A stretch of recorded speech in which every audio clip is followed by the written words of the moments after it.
त्यो घोषणापत्र नै एउटा आम चाहिँ तपाईँको मोडालिटी हो, विकासको मोडालिटी हो।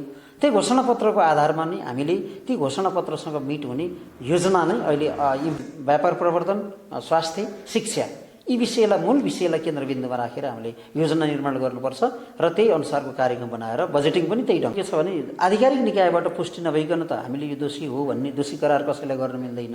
यो कानुन सम्मत नै छैन, यो नीति सङ्गत नै छैन होइन। दोषी पनि कार्यपालिकाबाट पास गरेर गर्ने एउटा संस्कारको विकास भएको छ।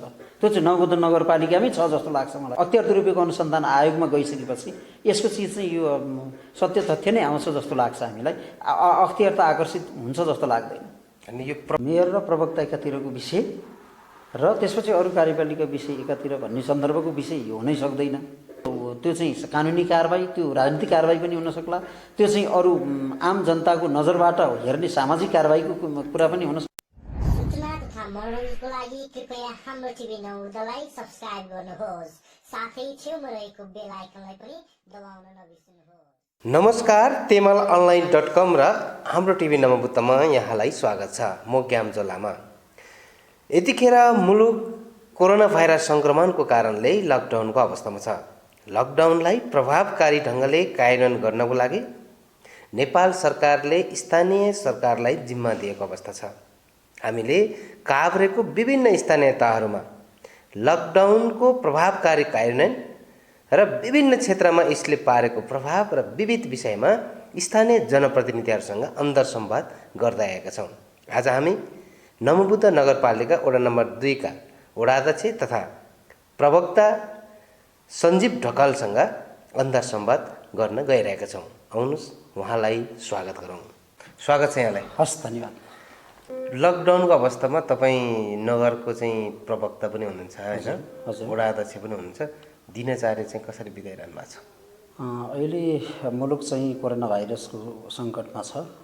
यो कोभिड-19 रोगको रोकथामको निमित्त अहिले स्थानीय सरकार, स्थानीय तह र त्यसपछि नेपाल सरकार जसरी लागिरहेको छ त्यसको नीतिलाई, त्यसको योजनालाई कार्यान्वयन गर्ने सन्दर्भमा हामीहरू पनि स्थानीय तहमा त्यो योजनाहरूको, ती नीतिहरूको चाहिँ प्रयोगको निमित्त चाहिँ हामी वडामा, आफ्नो वडा स्तरमा र सिङ्गो नगरपालिकामा त्यो रोकथामको निमित्त सक्दो भूमिका खेलिरहेका छौँ। हजुर, यो लकडाउनको अवस्था छ होइन, लकडाउनलाई प्रभावकारी ढङ्गले कार्यान्वयन गरेन भने कोरोना सङ्क्रमणले एउटा चाहिँ भयावह रूप लिने अवस्थाहरू पनि छ होइन। त्यो भएको कारणले तपाईँको आफ्नो वडामा चाहिँ अब यो लकडाउनलाई कसरी चाहिँ कार्यान्वयन गरिरहनु भएको छ?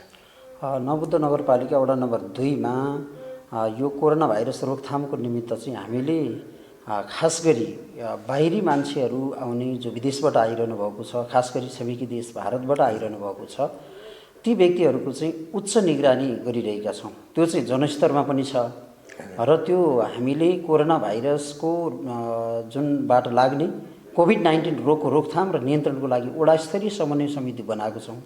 त्यो वडा स्तरीय समन्वय समितिमा चाहिँ राजनीतिक दलका प्रतिनिधिहरू, समाजका बुद्धिजीवीहरू, विद्यालयका प्रतिनिधिहरू, स्वास्थ्य स्वयंसेविकाहरू र स्वास्थ्य कर्मीहरू रहेको एउटा चाहिँ समिति छ। त्यो समितिले विभिन्न टोल तथा बस्तीहरूमा आउने जुन त्यसबाट आउने चुनौतीहरू छन् त्यसलाई सामना गर्नको निमित्त आफ्नो ढङ्गले चाहिँ वाहन गरिरहनु भएको छ, योजना निर्माण गरिरहनु भएको छ र कुनै चिज आयो भने सूचना दिनुहुन्छ। त्यो सूचनाको आधारमा कोही बाहिरबाट आयो अथवा को शङ्कास्पद मान्छेहरू आयो भने त्यसलाई चाहिँ निगरानी बढाउनको निमित्त सूचना जारी गर्नुहुन्छ। त्यसकारणले यसको चाहिँ अहिलेको प्रभावकारिता चाहिँ टोलटोलमा पुगेको छ। हामीले त्यसै गरी खास गरी बाहिरी जुन वडाभित्रका मानिसहरू जो सँगै सधैँ बसिरहनु भएको छ त्यहाँ उहाँहरूको दिनचर्यालाई चाहिँ प्रभाव पार्ने ढङ्गले हामीले त्यति धेरै बन्द आदि इत्यादि गरेको छैनौँ। तर बाहिरीबाट आउने मान्छेहरूलाई चाहिँ पूर्ण रूपमा रोकथाम गरिएको छ, नियन्त्रण गरिएको छ र अहिले पनि नवबुद्ध नगरपालिका वडा नम्बर 2 बाट विदेशबाट आउनेहरूलाई हामीले क्वारेन्टाइनमै राखेको अवस्था छ। हजुर, यो लकडाउनलाई तपाईँले कार्यान्वयन गर्दै गर्दा हजुर, सुरुवातमा तपाईँले हेल्थ टेस्टको कुरा पनि धेरै कुराहरू नआएको थियो होइन। हजुर, अनि त्यसपछि चाहिँ अब जनतालाई चाहिँ अब विभिन्न चेतनामूलक कार्यक्रमहरूको विषयमा नै कुराहरू आइरहेको थियो होइन। अब अहिलेसम्म चाहिँ भनौँ न चाहिँ अब त्यहाँ हेल्थ डेस्कको अवस्था के छ होइन, हजुर। अनि स्वास्थ्य कर्मीहरूलाई कसरी व्यवस्थापन गरिरहनु भएको छ अलिकति बताइदिनुहोस् न। अब स्वास्थ्य कर्मीहरूको व्यवस्थापन भनेको अहिले हाम्रो वडा चाहिँ यो फुटेर बनेको वडा हुनाले सहरी स्वास्थ्य केन्द्र थिएन। भर्खरै सहरी स्वास्थ्य केन्द्र हामीले व्यवस्थापन गरेका छौँ। त्यहीमाथि हाम्रो स्वास्थ्य कर्मी एकजना नगरपालिकाबाट हटाइनु भएको एकजना मात्रै हुनुहुन्छ र हामीले विभिन्न निजी स्रोतबाट एकजना एचआईको व्यवस्थापन गरेका छौँ र उहाँ त्यसपछि एउटा कार्यालय सहयोगी अहिले हामीसँग भएको जनशक्ति त्यति नै हो। त्यो र स्वास्थ्य स्वयंसेविकाहरू पनि हुनुहुन्छ त्यसमा इन्क्लुड। यो जनशक्तिले चाहिँ अहिले त्यो वडामा चाहिँ यो कोरोना भाइरसको एक किसिमको अवेरनेसका कार्यक्रमहरू वडामा आउनेहरूलाई चाहिँ सिकाएर पठाइरहनु भएको छ। अनि त्यसपछि हात धुने तरिकादेखि लिएर हात धुनको निमित्त पनि नगरपालिकाबाट प्राप्त भएको साबुनहरू, अनि त्यसपछि नगरपालिकाबाट जे चिजहरू मास्कहरू सेनिटाइजरहरू प्राप्त भएको चिजलाई हामीले समानुपातिक ढङ्गले जो मान्छे अलि निम्न वर्गको छ अथवा उसकोले चाहिँ त्यो उसको चाहिँ हात धुने तरिका पनि थाहा छैन, त्यसलाई सिकाउँदै हामीले त्यो पठाइरहेका छौँ। त्यो स्वास्थ्य कर्मीहरूले पनि गरिरहनु भएको छ। वडा कार्यालय र स्वास्थ्य कार्यालय, स्वास्थ्य सहरी केन्द्रको कार्यालय सँगै छ। त्यसो भएको हुनाले हामी संयुक्त रूपमा नै त्यो चिजलाई अगाडि बढाइरहेका छौँ। अब अहिलेको हेल्प डेस्कको हिसाबले चाहिँ भन्नुपर्दाखेरि यो जो मानिसहरू अब सेवा प्रवाहको निमित्त आइरहनु भएको छ, अन्य रोगलाई पनि हामीले रोकेको छैन। अन्य विभिन्न किसिमका रोगी बिरामीहरू आउनुहुन्छ, त्यसलाई पनि हामीले दिइराखेका छौँ। औषधि उपचार सेवा दिइरहेको अवस्था छ। भनेदेखि कोरोना भाइरस नियन्त्रणको निमित्त चाहिँ आउने बुढाबुढीहरू, सुत्केरी महिलाहरू, खोप लिन आउनेहरूलाई सबैलाई चाहिँ यो कोरोना भाइरसबाट बच्नको निमित्त चाहिँ हामीले वडामा उपलब्ध चाहिँ मास्कहरूको वितरण गरिरहेका छौँ। हामीले टोलमा मास्कहरू वितरण गर्ने त्यस्तो कार्यक्रमहरू हामीले राखेनौँ।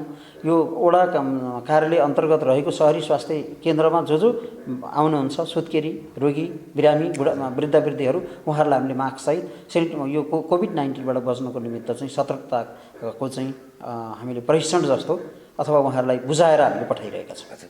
भनेपछि अब यो विभिन्न स्थानीय तहहरूमा के समस्याहरू आइरहेको छ भने जस्तो स्वास्थ्य सामग्रीहरू चाहिँ पर्याप्त त भएन होइन।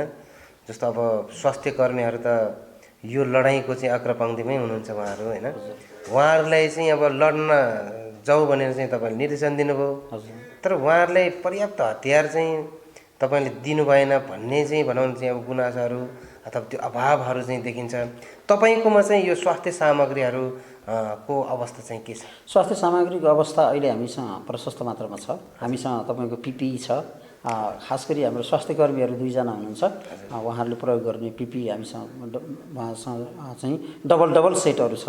अनि त्यसमा दिइरहेको अवस्था छ।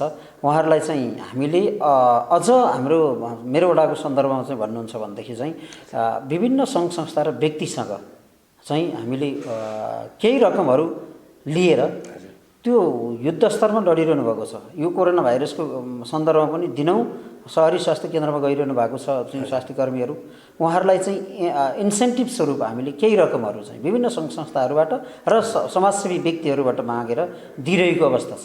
हामीले हिजो पनि विभिन्न व्यक्तिहरूबाट हाम्रो वडामा हुनुहुन्छ गोविन्द घिमिरे भन्ने समाजसेवी पनि हुनुहुन्छ, उहाँले 20,000 अब यो यस्तो विषम परिस्थितिमा तपाईँले चाहिँ सेवा दिइरहनु भएको छ, मैले 20,000 मेरो व्यक्तिगत तर्फबाट सहयोग गरेँ भनेर हिजो मात्र पनि दिनुभयो। त्यसरी उहाँहरूलाई इन्सेन्टिभ पनि दिएर अलि हौसला पनि दिएर हामीले चाहिँ वडा कार्यालयको अनुरोधमा विभिन्न व्यक्ति सङ्घ संस्थाहरूले सहयोग गरिरहेको अवस्था छ र त्यहाँ स्वास्थ्य कर्मीहरूले अहिले चाहिँ सेवा चाहिँ एकदम राम्रो प्रभावकारी ढङ्गले दिइरहनु भएको छ।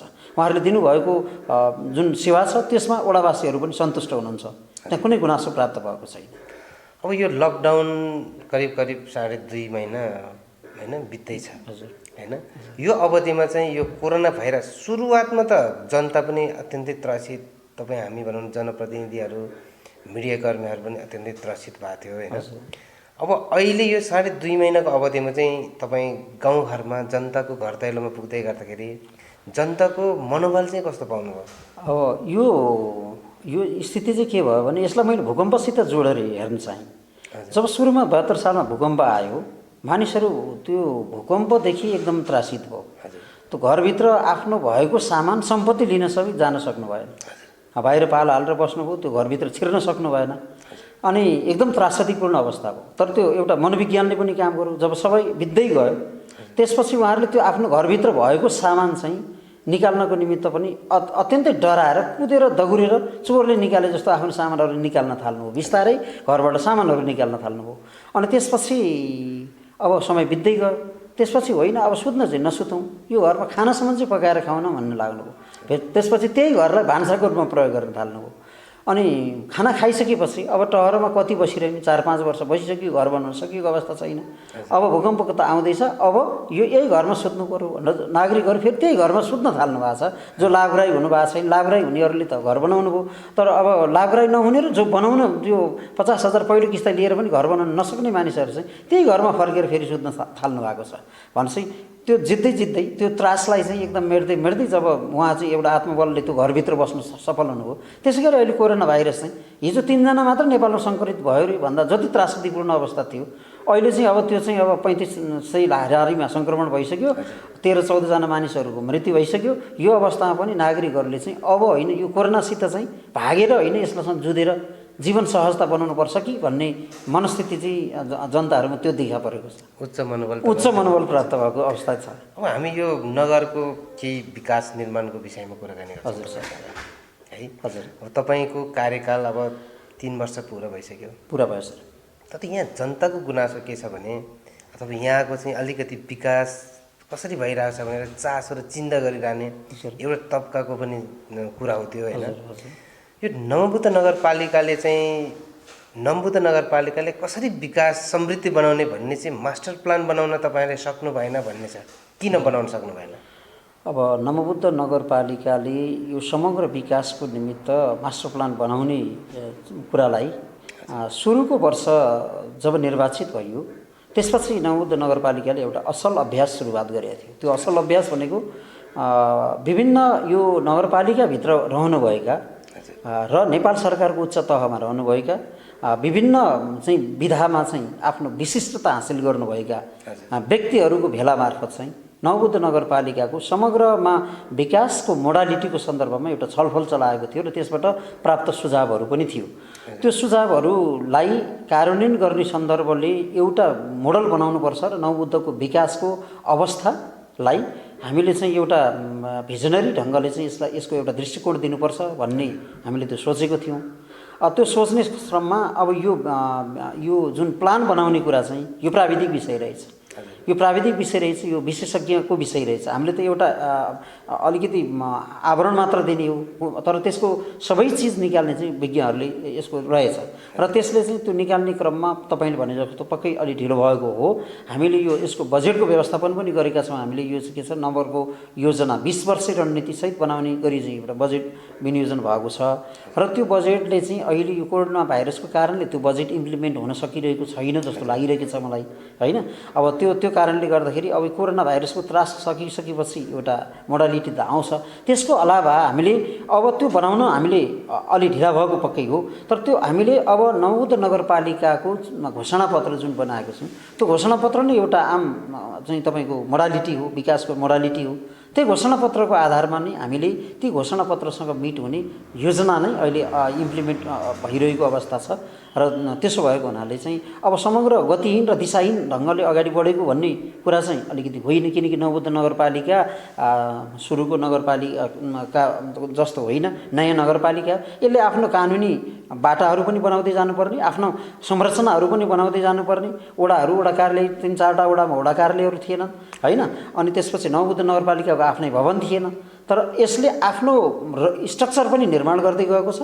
त्यसपछि यसले कानुनी बाटाहरू पनि निर्माण गर्दै गएको छ। अहिले 38-39वटा कानुनहरू जो विकास निर्माणको निमित्त नगर सञ्चालनको निमित्त आवश्यकता ती कानुनहरू बनाएर अगाडि बढिरहेको छ। त्यसकारणले गर्दा यो सुरुको यो निर्वाचन लामो समयको निर्वाचनपछि संघीयता स्थापनापछिको निर्वाचन भएको हुनाले जनप्रतिनिधिहरूको आउटपुट आउने देखिने ढङ्गले आउने कुरा चाहिँ प्राय सबै त्यसमाथि हाम्रो नवबुद्ध जस्तो नयाँ नगरपालिकामा त्यो आउन त अलि गाह्रै कठिनै हुन्छ र नवबुद्ध नगरपालिकाले चाहिँ आफ्नो घोषणापत्रमा उल्लेख भएका योजनाहरू ती दृष्टिकोणहरूलाई अहिले समग्र रूपमा इम्प्लिमेन्ट गर्ने अवस्था। होइन, तपाईँहरूले घोषणापत्र र के अरे चाहिँ के भन्छ चाहिँ घोषणापत्र त बनाउनु भयो, होइन? तर यसलाई नीतिगत निर्णय त गर्नुपर्ने होला। हजुर। तपाईँहरू नीतिगत निर्णय गर्न चाहिँ चुक्नुभयो। नीतिगत निर्णय पनि हामीले नीतिगत निर्णय चाहिँ गरेका छौँ होइन। अब हामीले नगरसभाबाट ती नीति योजनाहरू निर्माणको सन्दर्भमा नीति कार्यक्रम बनाउने सन्दर्भमा ती कार्यक्रम त्यसमा हामीले घुसाएका छौँ। तर त्यो कार्यान्वयन गर्ने तह चाहिँ एउटा के हुँदो रहेछ भने हामी निर्वाचित जनप्रतिनिधिहरू स्थानीय सरकार भन्ने हो, निर्वाचनमा हामीले के छ भने ठुल्ठुला एम्बिसियस योजनाहरू पनि हाल्यौँ, ठुल्ठुला कार्यक्रम पनि हाल्यौँ। हामीले जुन किसिमको हाम्रो साधन स्रोत अनि त्यसपछि विद्यमान क्षमतालाई त्यो आङ्कलन नगरिकन हामीले घोषणापत्र चाहिँ अलिकति केही एम्बिसियस बनाएकै हो, महत्त्वकाङ्क्षी बनाएकै हो कि भन्ने पनि अहिले हामीलाई रियलाइज लागिरहेको छ। तर ती योजनाहरू पुरा नहुने खालका योजना त छैन, तर 5 वर्षभित्र पुरा गर्ने योजना मात्रै त्यो निर्वाचनमा चाहिँ समेट्नु पर्थ्यो। तर हाम्रा घोषणापत्रमा चाहिँ के भयो भने जस्तै केन्द्रीय घोषणापत्रकै कुरा गर्नुहुन्छ भने पनि 3 वर्षभित्रमा चाहिँ सबै पेट्रोलियम सवारी साधन अन्त्य गरेर चाहिँ विद्युतबाट चल्ने चाहिँ सवारी साधनहरू मोनोरेल लगायतले चाहिँ विस्थापन गरिनेछ भनेर केन्द्रीय घोषणापत्र भनेको थियो होइन। तर त्यो इम्प्लिमेन्ट केन्द्रीय सरकारले नै इम्प्लिमेन्ट गर्ने चरणमा छ। हामीले पनि त्यस्ता योजनाहरू के गर्यौँ भने अलि महत्त्वकाङ्क्षी योजनाहरू घोषणा गऱ्यौँ कि हाम्रो क्षमता, हाम्रो साधन स्रोत उपलब्ध सबै चिजलाई वस्तुगत ढङ्गले विश्लेषण गरेर ती घोषणापत्रमा समेट्नु पर्थ्यो कि भन्ने पनि अहिले लागिरहेको। तर पनि तपाईँले यति भनिरहँदाखेरि रणनीतिक महत्त्वको कुनै योजनाहरू हजुर होइन यो नमोबुद्ध नगरपालिकामा चाहिँ देखिँदैन, जनताको गुनासो यो छ। अब रणनीतिक नगरपालिकाको रणनीतिक योजना भन्ने सन्दर्भमा चाहिँ अब हामीले खास गरी कृषि र पर्यटनलाई जोड दिँदै हामीले चाहिँ घोषणापत्र मुख्य रूपमा चाहिँ यो भकुण्डे बेसी चाहिँ व्यापारिक केन्द्र हुन्छ। व्यापार, कृषि र पर्यटन भन्ने हाम्रो मूल नारा हो। घोषणापत्रको यो आशय थिम पनि त्यही नै हो। अब व्यापार किन व्यापारिक केन्द्रहरू चाहिँ राखियो त? व्यापार कसरी भन्दा 4वटा गाउँपालिका तिमाल, रोसी, महाभारत र नवबुद्ध नगरपालिकाको अत्यन्तै केन्द्र भाग बन्ने र यसको चाहेर पनि नचाहेर पनि यो बजार बन्ने भकुण्डे बेसी उपत्यका हामीसँग छ। यो 4वटा चाहिँ त्यो पालिकाको अत्यन्तै चाहिँ अन्त कहीँ छैन यस्तो चाहिँ जहाँ सहर विकास हुन सक्ने, भकुण्डेमा विकास भएको छ। त्यसको हिसाबले हामीले हाम्रो मुख्य कुरा चाहिँ व्यापार अनि त्यसपछि कृषि र पर्यटन भन्यौँ। अब कृषिको सन्दर्भमा कुरा गर्दा कृषिलाई हामीले मध्यभागमा त राख्यौँ, तर कृषिलाई हामीले एकदम स्मल ऱ्यान्डको रूपमा मात्रै अगाडि ल्याउन सक्यौँ। जनताले चाहिँ देख्ने गरी चाहिँ हामीले कृषिको कुराहरूमा चाहिँ गर्न सकेको अवस्था चाहिँ छैन, किनकि हामीसँग सिँचाइ छैन। त्यो सिँचाइको जस्तै अहिले यो नवबुद्ध यो फाँटलाई सिँचाइ गरिदिने भन्ने ढङ्गले एउटा योजना, रणनीतिक योजना ल्याउनु पर्थ्यो। त्यो यहाँले भन्नुभएको कुरा सही नै हो होइन। त्यो योजनामा ल्याउनेको निमित्त हामी चुकेकै हो। यद्यपि अझ पनि हाम्रो समय बाँकी छ। यसलाई अलिकति यो योजनालाई अगाडि बढाउने सन्दर्भमा एउटा सिँचाइको कुरालाई, किनकि हाम्रो नीति कृषि छ, कृषि भइसकेपछि कृषिलाई प्रवर्धन गर्नको निमित्त त हामीले एउटा रणनीतिक योजनाहरू ल्याउनु पर्थ्यो। अब जहाँसम्म अब अहिले पर्यटनको कुरा छ, पर्यटन प्रवर्धनको निमित्त चाहिँ अहिले अब नमोबुद्ध टु टिमालको सर्किटको कुराहरू छन्, त्यसलाई नै फोकस गरेर चाहिँ अहिले गरिरहेको छ। हाम्रो 7 नम्बर वडाध्यक्ष 7 नम्बरमा अब आएर त्यो के उहाँहरूको पनि गुम्बाहरू होइन, रजबम पोखरी लगायतका कुराहरू छन्। हामीले नमोबुद्ध नगरपालिकाको नमोबुद्ध जुन प्रमुख छ त्यो नमोबुद्धबाट चाहिँ यता यो रजबम पोखरी हुँदै तिमाल लैजाने अथवा यसको चाहिँ फुलबारी हुँदै चाहिँ तिमाल लाने, नवबुद्धमा आएको पर्यटकहरूलाई कसरी भकुण्डे बेसी झार्न सकिन्छ, यसको बजार प्रवर्धनको कुरा कसरी ल्याउन सकिन्छ र नवबुद्ध आएका भकुण्डे बेसी आएका जुन पर्यटकहरू छन्, आन्तरिक र बाह्य पर्यटकहरू, तिनीहरूलाई तिमाल कसरी पुर्याउन सकिन्छ। हाम्रो जुन ऐतिहासिक कोट तिमाल छ होइन, त्यहाँ रेन्जिनियरहरूको दरबार लगायतका चिजहरू छन्, ती चिजहरूलाई देखाउनको निमित्त चाहिँ हामीले हाइटेक शैलीमा यसको प्रचारमा लैजानु पर्थ्यो, यसको रणनीतिक कार्यक्रमहरू गर्नु पर्थ्यो। ती चिज चाहिँ हामीले अब त्यो ढङ्गले चाहिँ हामीले अब बुझाउनुपर्छ भन्ने ढङ्गले अहिले जनप्रतिनिधिहरू खास गरी कार्यपालिकामा यो विषयमा छलफलको विषय छ र अब हामी त्यो रणनीतिक ढङ्गले त्यसलाई इम्प्लिमेन्ट पनि गर्छौँ। यसको पूर्वाधार चाहिँ विकास भइसकेको छ। तपाईँले भनौँ चाहिँ रणनीतिक महत्त्वको योजनाहरूको विषयमा भनौँ चाहिँ अब बनाउने अथवा यो विषयमा छलफल हुँदैछ भनेर भन्नुभयो।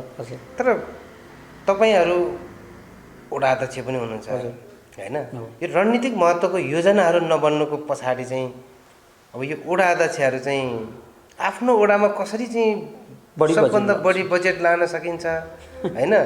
अब मैले चाहिँ अब बजेट बढी लानुपर्छ, मैले यो चाहिँ आश्वासन दिएको छ भन्ने हिसाबले चाहिँ तपाईँहरू दामासाईमा जाने होइन, मलाई बढी चाहिन्छ भन्ने कराउने अथवा चाहिँ अन्तर्विरोध त्यसमै सिर्जना गरेर यो रणनीतिक महत्त्वको विषय चाहिँ पुरै छायामा पारेको चाहिँ भन्ने छ, त्यो विषयमा के भन्नु? अब यो विषय यहाँहरूले केही सत्यता छ यहाँले उठाउनु भएको कुरामा होइन। अब वडाको मात्रै विकास भयो भने सिङ्गो नगरपालिकाको विकास हुन्छ भन्ने मनस्थिति पनि हामीहरूको लगायतको जनप्रतिनिधिहरूको भएको हुनसक्छ होइन। त्यस कारणले गर्दा पहिलो नम्बरमा हामीले रणनीतिक योजनाहरूमा बजेट जुन विनियोजन गरिसकेपछि कार्यक्रम बनाइसकेपछि त्यसपछि वडाहरूमा जानुपर्ने। तर हाम्रो पहिलो वर्षको एउटा अभ्यास के भयो भने पहिलो वर्ष जब निर्वाचित भयो त्यो दामासहीमा गयो। सबै वडामा तपाईँको 91 लाख बजेट चाहिँ सबै वडामा पठाइयो। यो नगरस्तरीय योजनाहरू नि भएन। त्यो सबभन्दा पनि निर्वाचित भयो, भइसकेपछि अब नीति कार्यक्रम बनाउने र योजना तर्जुमा गर्ने कार्यक्रम भइगयो। अब भइसकेपछि हामीले त्यो विषयमा छलफल पनि चलाउन सकेनौँ। खास गरी तपाईँको हामी जुन हाम्रो मातृ पार्टीसँग छलफल गर्दै अनि त्यसपछि यसको योजना बनाउने कुरामा त्यो वर्ष चुकिहालियो। अनि दोस्रो वर्ष हामीले त्यो गर्नुपर्थ्यो। दोस्रो वर्षको योजना निर्माणको सन्दर्भमा केही नगर स्तरीय योजनाहरू आएका छन्, त्यो इम्प्लिमेन्ट पनि भएको छ त्यो योजनाहरू। र तेस्रो वर्षको बजेट चाहिँ बनाउने सन्दर्भमा फेरि हामी चुक्यौँ। किन चुक्यौँ भने हामीले बजेट बनाउने यो मोडालिटी चाहिँ वर्षपछि फेर्दै गयौँ होइन। त्यो अब नगर स्तरीय योजनाहरू रणनीतिक महत्त्वको योजनाहरूलाई बजेट छुट्याइसकेपछि त्यसपछि हामीले साना र वडा स्तरीय योजनाहरूमा जानुपर्ने। तर हामी सबभन्दा पहिला के छ भने वडाको समस्यालाई समाधान गर्नेतर्फ हामी लाग्यौँ। त्यो पहिलो वर्ष हुन सक्थ्यो त्यो चाहिँ, किनभने पहिलो वर्ष निर्वाचनको वर्ष भएको हुनाले त्यहाँको वडाध्यक्षले केही चिजहरू बोलेको हुनसक्छ, त्यहाँको वडाध्यक्षहरूले केही चिज साना चिजहरूलाई पनि समेटेर चाहिँ आएको हुनसक्छ, बोल्या हुनसक्छ। त्यतिखेर निर्वाचित भइसकेपछि त्यसको कुरा होस् भन्ने ढङ्गले त्यो गरियो, त्यो ठिकै थियो। तर दोस्रो वर्षदेखि हामीले आक्रामक शैलीले आफ्नो रणनीतिक योजनामा बजेट विनियोजन गरेरै जानु पर्थ्यो।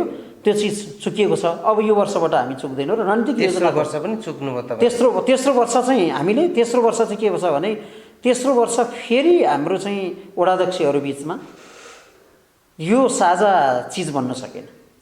यो चिज चाहिँ के छ भने वडामै बजेट चाहिँ लानुपर्छ, दामासही नै लानुपर्छ, खसी काटे जसरी मासु चाहिँ भाग लाउनै पर्छ भन्ने मनस्थिति चाहिँ त्यो बनेको हो। त्यो तितो सत्यलाई स्वीकार्नै पर्छ। नबुद्ध चाहिँ त्यहाँनिर चाहिँ चुकेको अवस्था छ। आगामी नीति तथा कार्यक्रम र बजेटमा चाहिँ यो भनौँ यो क्रमलाई निरन्तरता दिनुहुन्छ या ब्रेक गर्नु? होइन, यो ब्रेक गरेर अब हामीले चाहिँ रणनीतिक योजना र नगर स्तरीय योजनाहरू जो सामरिक महत्त्वको योजना छ त्यो योजनालाई हामीले पहिलो प्राथमिकतामा राखेर दोस्रो प्राथमिकतामा हामीले वडा स्तरका योजनाहरूलाई राख्नुपर्छ भन्ने अहिले आएर सबै जनप्रतिनिधिहरू सबै वडाध्यक्षहरू त्यो कन्क्लुजनमा पुगिसक्नु भएको छ। त्यस कारणले गर्दा पहिला के छ भने अब हामीले के चाहिँ यो वडामा भालुखर्कमा, चिन्डेमा, पिपलटारमा, त्यसरी बोहरी, कानपुर एकदम चाहिँ दूर एरियाहरू छन्। त्यो दूर एरियाहरूमा चाहिँ तपाईँको चाहिँ त्यहाँको विकास नभए यहाँको विकास कसरी हुन्छ भन्ने चिज चाहिँ त्यहाँ जनप्रतिनिधिहरूको थियो होइन।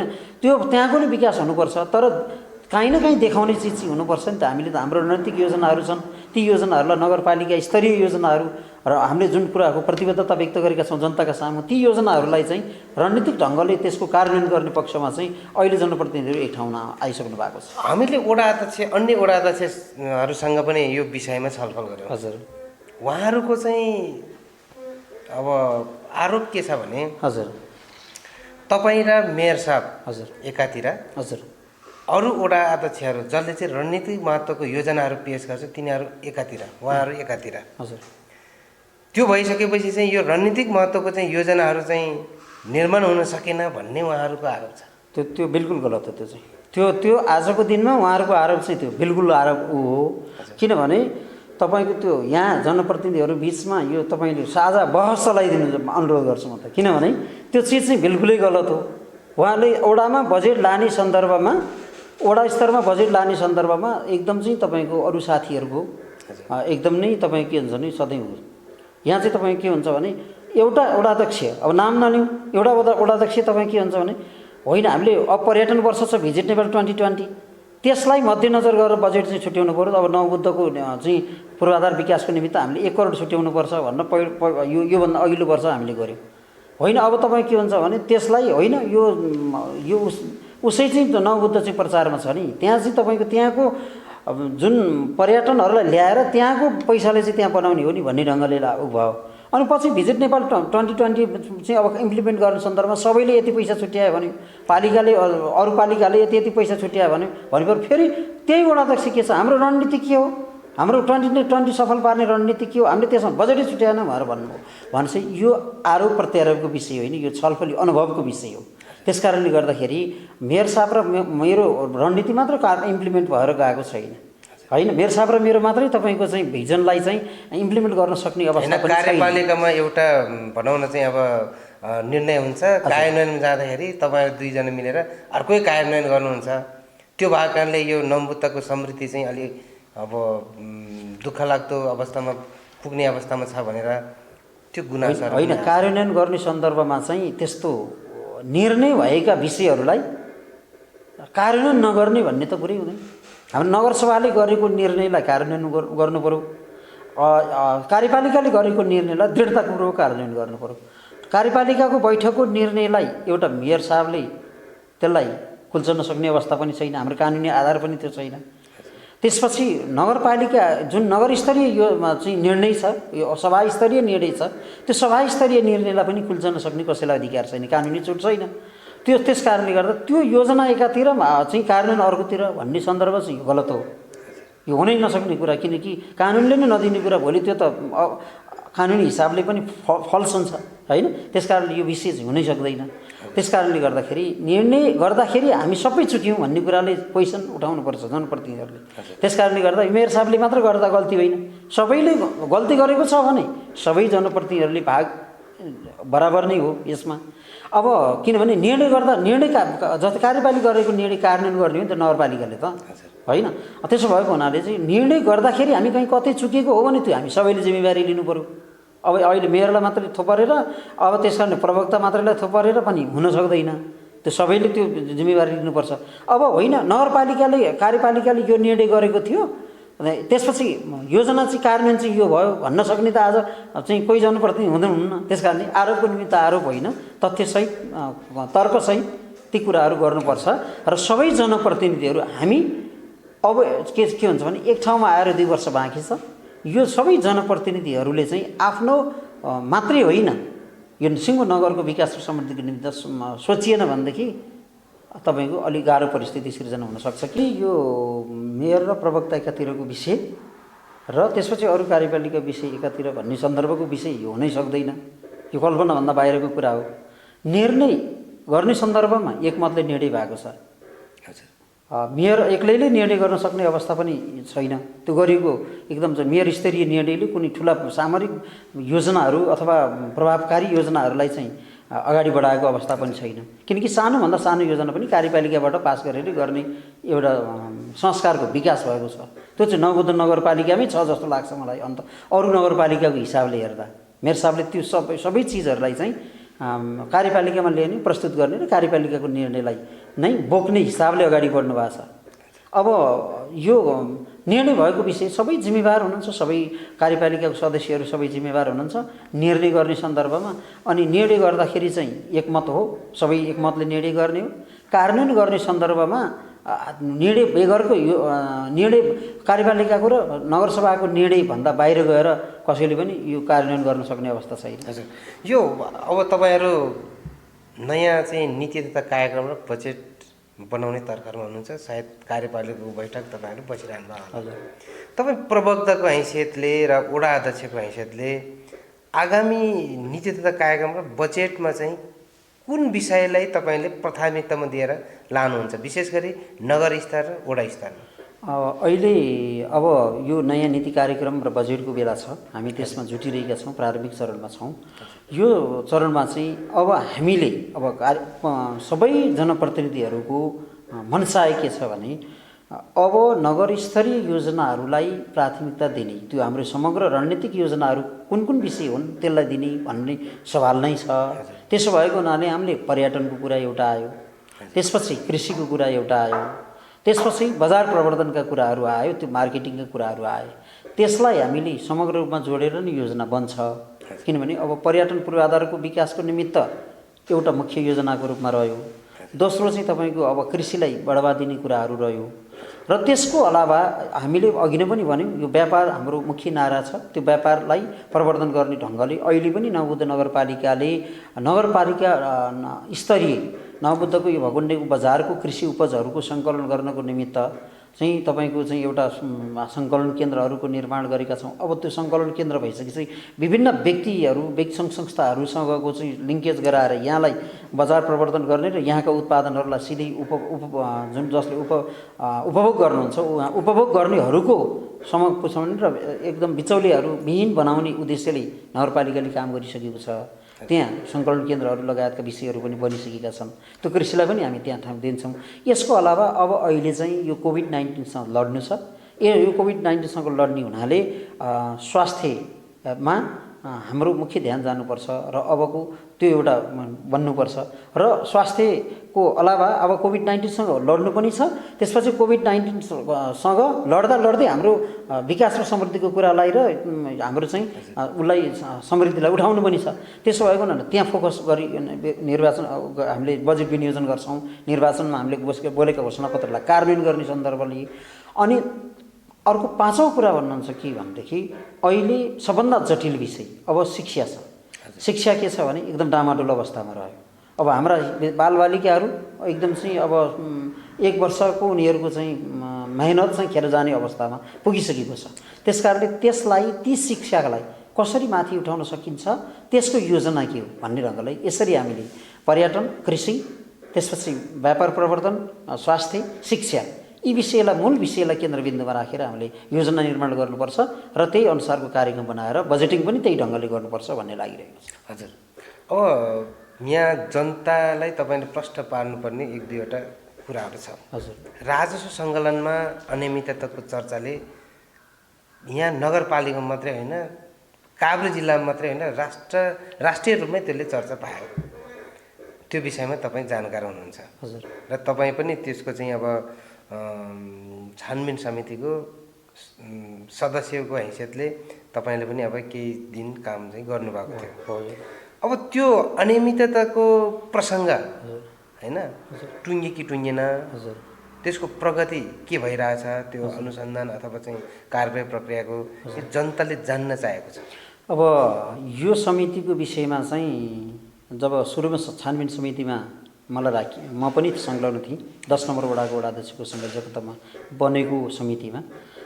त्यसपछि निरन्तर रूपमा चाहिँ म माथि नै प्रश्न उठ्यो होइन। मैले चाहिँ बजार या चाहिँ विभिन्न मिडियाहरूमा यसरी चाहिँ सार्टिप लगेको यो सबै छानबिन समितिकै सदस्यहरूले चाहिँ सार्टिप चाहिँ यसरी चाहिँ सार्वजनिक निर्माण, यद्यपि मैले त्यो मैले खुल्ला भन्यो भने चाहिँ सार्वजनिक निर्माणको निमित्त लगिएको विषय थियो। त्यो व्यक्तिगत प्रयोजनको लागि लगेको विषय थिएन, कोही व्यक्तिलाई होइन।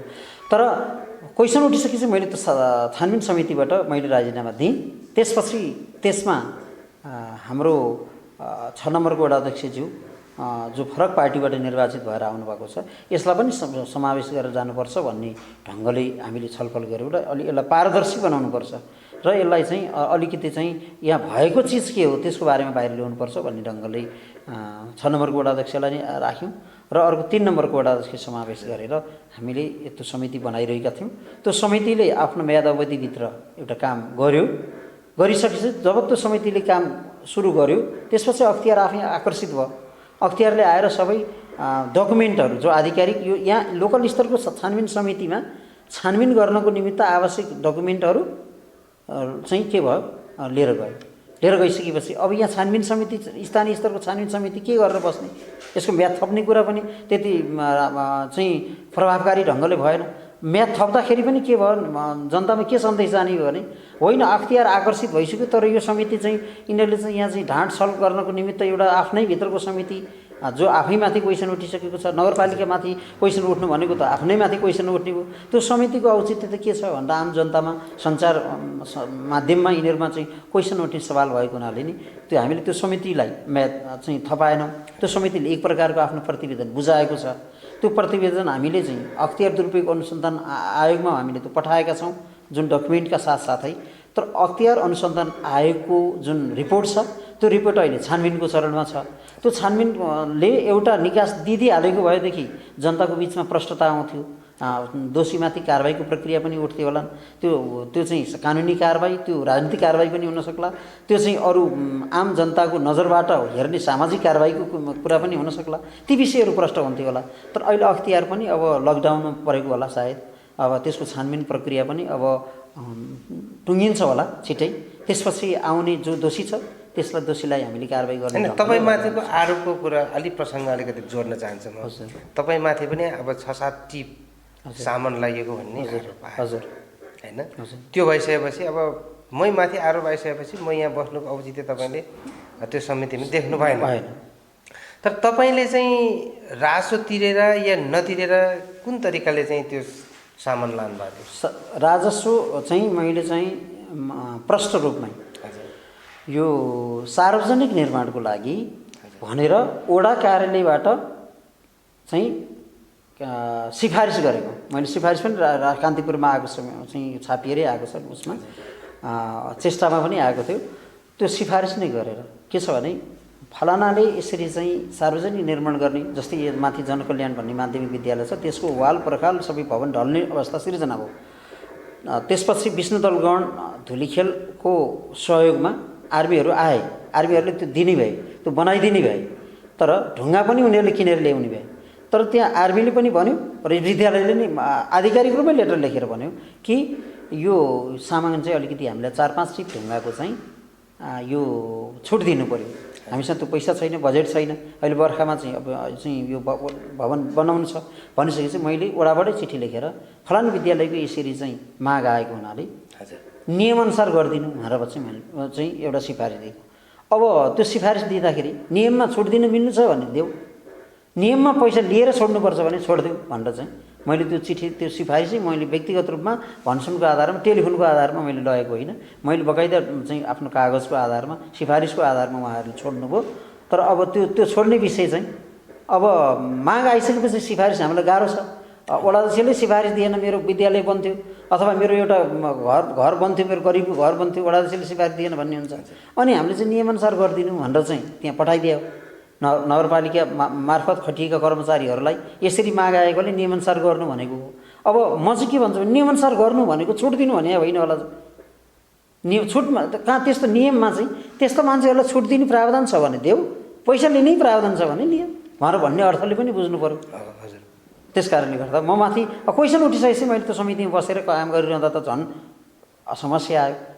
दोस्रो नम्बरमा म मेयरसँग अलि नजिक भन्ने कुरा अहिले पनि तपाईँले देखाइरहनु भएको छ होइन।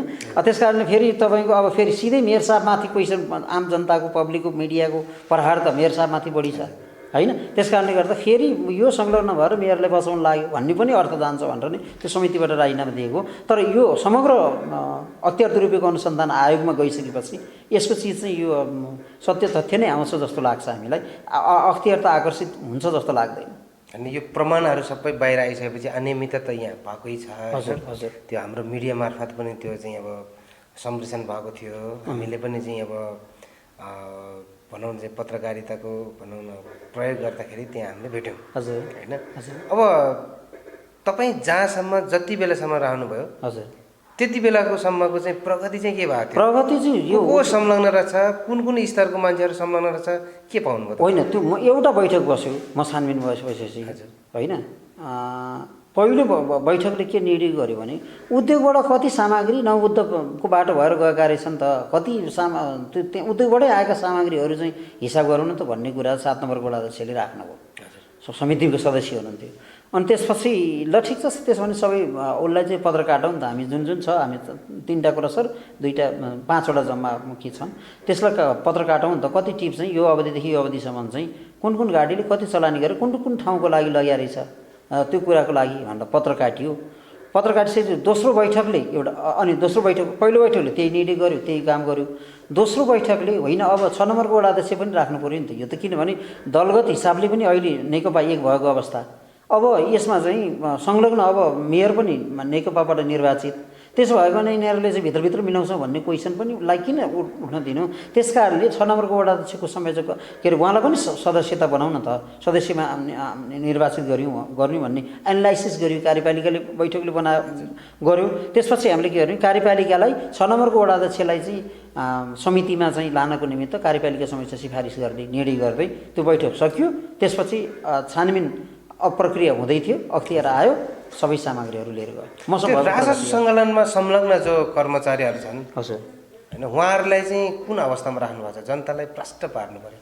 अब कुन अवस्थामा भन्दाखेरि अनियमितताको बखतमा होइन त्यहाँ कार्यरत चाहिँ अब जो छन् ती मान्छेहरूको विषयमा मैले भन्न खोजेको तपाईँलाई। ती मान्छेहरूको विषयमा चाहिँ अब यो जुन अहिले छ उहाँहरूको तलब सस्पेन्डमा थियो। योभन्दा अगाडिको कार्यपालिकाको बैठकले तलब चाहिँ दिने भन्ने कुरा गर्यो के अरे होइन।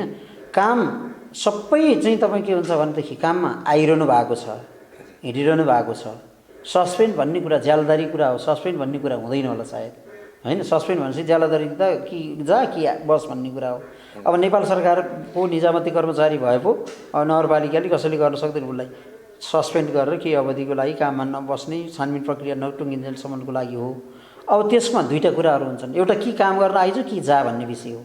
अब यो अस्थायी कर्मचारी भएको हुनाले सिधै जा भनिदिइहालौँ भने पनि छानबिन प्रक्रियामा छ। त्यसपछि दोषी उम्काए, त्यहाँ दोषी देखियो भने त मुख्य रूपमा त दोषीको आधार त पहिलो घटनाको छानबिनको व्यक्ति त त्यहाँ संलग्न व्यक्ति नै हुन्छन्। त्यसपछि मैले लगाएको छु कि त्यसपछि अरूले कसैले लगाएको छ कि भन्ने कुरा त त्यो व्यक्ति नभइकन भएन। अब त्यो व्यक्तिलाई जागिरको सेनाबाट हटाइदिइसकेपछि अब भगाएको अर्थ पनि जाने भयो। त्यस कारणले गर्दा अब यसलाई यो अख्तियारको आओस्, त्यसपछि अलिकति कुनै न कुनै चिजले त दोषी देखाउनु पर्यो। अब मिडियाले मात्रै देखाएर, अब मिडियामा आएका प्रमाणलाई मात्रै दोषी देखाएर त भएन। त आधिकारिक निकायबाट के चाहिँ यहाँको नगरपालिकाको छानबिन समितिले उसलाई दोषी हो सस्पेन्ड गर्नुपर्छ भन्ने कुरा आउनु पर्यो कि चाहिँ अख्तियारबाट चाहिँ यिनीहरू दोषी हुन् भन्ने कुरा आउनु पर्यो। त्यसपछि कारबाहीको प्रक्रियामा जानु पर्ला भन्ने सोचेर नै होइन। त्यहाँ संलग्न 1-2 जना कर्मचारीहरूसँग हामीले पनि संवाद गरेका थियौँ। हजुर है आन्तरिक रूपमा, तपाईँले नाम भन्दैन। हजुर। तर उहाँहरूले चाहिँ के भन्नुभएको छ भने हामी मात्रै होइन, हजुर, यहाँ त ठुलै मान्छेहरू पनि लागेको छ, हामीभन्दा माथिको मान्छेहरू पनि लागेको छ यसमा हजुर भनेर उनीहरूले होइन। तपाईँहरू माथि पनि प्रश्न चिन्ह चाहिँ भनौँ न, तपाईँहरू भन्नाले हामीभन्दै माथि अध्यक्षदेखि लिएर होइन, अब प्रमुख प्रशासकीय अधिकारीदेखि लिएर उपमेयर मेयरसम्म को चाहिँ अनुमान लाउन सक्ने तरिकाले उहाँहरूले जवाब दिनुभएको छ होइन।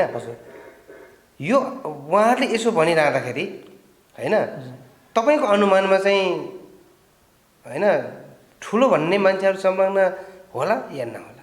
अब यो विषय छानबिनको प्रक्रियामा रहेको हुनाले अब उहाँहरूले कर्मचारीले भनिरहनु भएको विषयलाई आधार मानेर अब त्यहाँसम्म पुग्न त अलि गाह्रै पर्ला हामीले भन्नको निमित्त। मैले अघि नै पनि भने कुनै न कुनै चाहिँ तपाईँ के छ भने आधिकारिक निकायबाट पुष्टि नभइकन त हामीले यो दोषी हो भन्ने दोषी करार कसैलाई गर्न मिल्दैन। यो कानुन सम्मत नै छैन, यो नीतिसङ्गत नै छैन होइन दोषी करार गर्ने। अब तपाईँहरू मिडियाहरूले खोतलिरहनु भएको छ, त्यो विषय आफ्नो ठाउँमा छ। फेरि मिडियाले खोतलेको विषय, मिडियामा आएका प्रमाणहरू पनि ती चाहिँ छानबिनको क्रममा वैध अवैध के हुने ती चिज पनि अब हामीले भन्न सक्ने अवस्था छैन। त्यो मिडियाको आफ्नो होला। मिडिया पनि एउटा छानबिनको प्रक्रिया अन्तर्गत एउटा छानबिनको एउटा अङ्ग त हो नि, इलिमेन्ट्स त हो नि तपाईँको मिडिया पनि। अब मिडियाले दोषी देखाइएको छ, अब कानुनी त्यसको जुन अङ्गहरू छन् त्यसको छानबिन गर्ने निकायहरू छन्, ती निकायहरूबाट आएका चाहिँ प्रमाण नआइकन यसको बारेमा को संलग्न छ भन्ने कुरो बुझ्न सकिँदैन।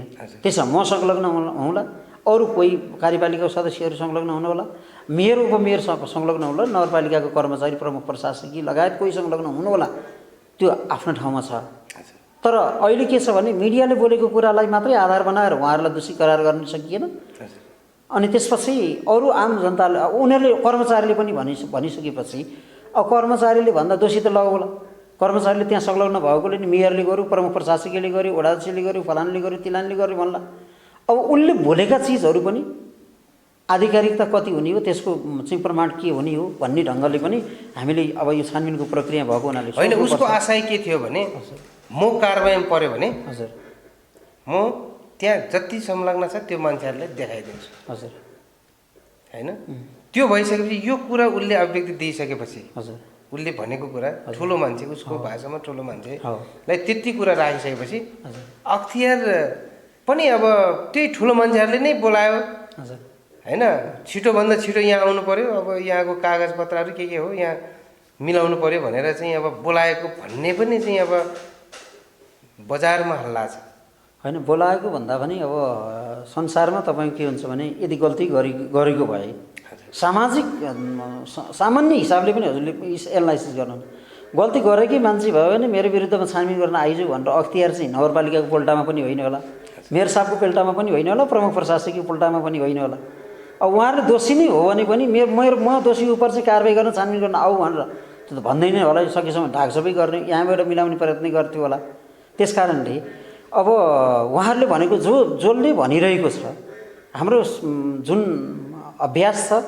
हाम्रो जुन छानबिनको प्रक्रिया छ सबै प्रक्रियाले हामीले देखेको परम्परागत रूपमा भने पनि जो चोर उसैको ठुलो स्वर भन्ने हुन्छ नि त सर त्यस कारणले गर्दा त्यहाँ संलग्न मान्छेहरूले अब यो ठुलो मान्छे छ सबै छ भनेर चाहिँ उहाँहरूले चाहिँ अब केही अवधिको लागि छानबिन नहुन्जेलको लागि नगरपालिकाले चाहिँ एउटा एक्सन नलिनको लागि चाहिँ अब जागिर भजाउनको लागि अथवा यसले गर्दा म ठुलै मान्छेलाई पारिदिन्छु भनेर चाहिँ यो तौर तरिका मिलाएको पनि हुनसक्छ होइन त्यो जस्तै तपाईँ फरक छ त तपाईँको हेर्नुहोस् एउटा लिस्ट चेष्टालाई एउटा लिस्ट छुट्टै दिनुभयो त्यही संलग्न कर्मचारीले त्यही संलग्न कर्मचारीकै तपाईँको हस्ताक्षरमा अनि फेरि अर्कोचोटि चाहिँ के भन्नु भने फेरि त्यो अर्को लिस्ट दिनु होइन त्यस कारणले गर्दा पहिलाको लिस्टमा कोही छुटेको थियो पछि 7 नम्बरको वडा अध्यक्षकै लिस्टमा पनि यो भाइ भतिजलाई चाहिँ प्रयोग गरेको अनि त्यसपछि उसले चाहिँ त्यहाँ चाहिँ प्रत्यक्ष रूपमा चाहिँ संलग्न भएको यसरी चाहिँ रसिद नै चाहिँ वडा अध्यक्ष 7 नम्बर वडा अध्यक्षको के भाइ भतिजकोले चाहिँ रसिदै यति लगेको फिर्ता नलगेको यसरी पैसा नलगेको भनेर भन्ने ढङ्गले आयो दोस्रो चरण अब त्यो सत्य हो भने पहिलो चरणमै भन्नुपर्छ नि त्यो त्यस कारणले यो विषयमा हामी वडा अध्यक्षहरूले एउटा चाहिँ जुन किसिमको सार्वजनिक निर्माणको लागि मैले भनिहालेँ सार्वजनिक निर्माणको लागि 2-4 टिम वडा अध्यक्षहरूले जुनसुकै नाम आएको छ त्यो लानु आएको होला तर त्यसबाट बेनिफिसियरी हिसाबले कसैले केही काम गर्नुभएको छैन यो चाहिँ ढुक्क भयो हुन्छ हजुर अब हामी कार्यक्रमको अन्त्यतिर आइपुग्यौँ हजुर सर है हामी छोटकारीमा हामी कुरा गर्छौँ हजुर सर अब यो 3 वर्षको अवधिमा हजुर तपाईँले आफ्नो वडामा होइन जनतासँग विभिन्न खालको चाहिँ प्रतिबद्धता जाहेर गर्नुभएको थियो होला निर्वाचनको समयमा हजुर होइन हजुर अब त्यो प्रतिबद्धताहरू चाहिँ कति पुरा भयो कति बाँकी छ अब मैले अघि नै पनि अलि यसलाई जोड दिइसकेँ हामीले केही घोषणापत्रहरू चाहिँ हामीले 5 वर्षभित्र गर्न नसकिने खालको चाहिँ तपाईँको एम्बिसियस खालको घोषणापत्रहरू पनि बनाएका रहेछौँ वडा स्तरीय प्रतिबद्धता पनि ती प्रतिबद्धता मध्ये केही योजनाहरू चाहिँ अर्को अवधिमा कम्प्लिट गर्ने गरी अर्को आउनेहरूले कम्प्लिट गर्न सक्ने गरी त्यसको पूर्वाधार विकास गर्न नसकिने र अरू बोलेका कुराहरू चाहिँ पुरा गर्ने ढङ्गले नै हामीले गरिरहेका छौँ त्यस कारणले गर्दा यो वडामा भएका विकासहरू यी चिजहरू चाहिँ को सन्दर्भमा हामीले क्रमिक रूपमा गएका छौँ विकासको मोडलिटी फरक छ होइन विकासको जनताको आकाङ्क्षाहरू तीव्र छ स्रोत र साधन सीमित छ त्यस कारणले गर्दा यो संहिता आयो सबै आयो 20 वर्षपछि जनप्रतिनिधिहरू आयो त्यस कारणले यो कायापलट हुन्छ भन्ने जनताको बुझाइ छ सोचाइ छ जनताको स्वाभाविक रूपमा पनि जनताको चाहना बढी हुन्छ त्यो स्वाभाविक पनि हो त्यसलाई स्वाभाविक पनि हो तर हामीलाई त्यसलाई उहाँहरूको चाहिँ चाहनालाई क्रमिक रूपले पुरा गर्दै सम्बोधन गर्दै गएको अवस्था छ त्यस कारणले गर्दाखेरि चाहिँ अब हाम्रा बाटाघाटा अनि पानी खानेपानी स्वास्थ्य चौकी विद्यालय संरचनाहरू यिनीहरू हामीले चाहिँ एकदम व्यवस्थित गर्दै संरचनागत ढङ्गले यसलाई चाहिँ जनतालाई सेटिस्फाई गराउने ढङ्गले अगाडि बढेका छौँ त्यस कारणले गर्दाखेरि चाहिँ हामीले हाम्रो योजनामा घोषणापत्रमा अब 2 वर्ष जुन बाँकी छ अब अहिले 5 कक्षा के अरे यो 3 कक्षा पढ्ने मान्छेलाई 5 कक्षाको चाहिँ क्वेसन दिएर होइन अब अहिले यो चाहिँ गर्नु भनेर जति कुटे पनि अथवा लठीले हाने पनि टाउकै ठोकाए पनि तपाईँ के भन्छ 5 वर्षको 5 कक्षाको चाहिँ त्यो रिजल्ट दिन सक्दैन एन्सर दिन सक्दैन त्यसकारणले हामीले 3 कक्षाको एन्सर चाहिँ एकदम तपाईँको पास मार्क फर्स्ट डिभिजन ढङ्गले हामीले प्राप्त गरेका छौँ जनता पनि सुस्त तपाईँले हामीलाई समय दिनुभयो फेरि पनि तपाईँलाई धेरै धेरै धन्यवाद हस् धन्यवाद तपाईँको अत्यन्तै महत्त्वपूर्ण र एकदम धेरै मान्छेले हेर्ने खास गरी काभ्रेली जनताले सबभन्दा बढी नै हेर्छन् जस्तो लाग्छ मैले पनि भ्युजहरू हेरिराखेको छु यो टेलिभिजनलाई यस्तो महत्त्वपूर्ण यो एकदम लोकप्रिय मिडिया मार्फत समेत दिनुभयो र हाम्रो कुराहरू जनताको बिचमा लाने जुन अवसर प्राप्त गर्नुभयो यसको निमित्त तिमाल अनलाइन र नवबुद्ध टेलिभिजनलाई, हाम्रो टेलिभिजन नवबुद्धलाई, हाम्रो नवबुद्ध टेलिभिजन के यो अहिले एकै भएको छ, यसको उत्तरोत्तर प्रगतिको कामनासहित म तपाईँलाई धन्यवाद दिन चाहन्छु। सूचना तथा मनोरञ्जनको लागि कृपया हाम्रो टिभी 9 उद्योगलाई सब्स्क्राइब गर्नुहोस्, साथै छेउमा रहेको बेल आइकनलाई पनि दबाउन नबिर्सनुहोस्।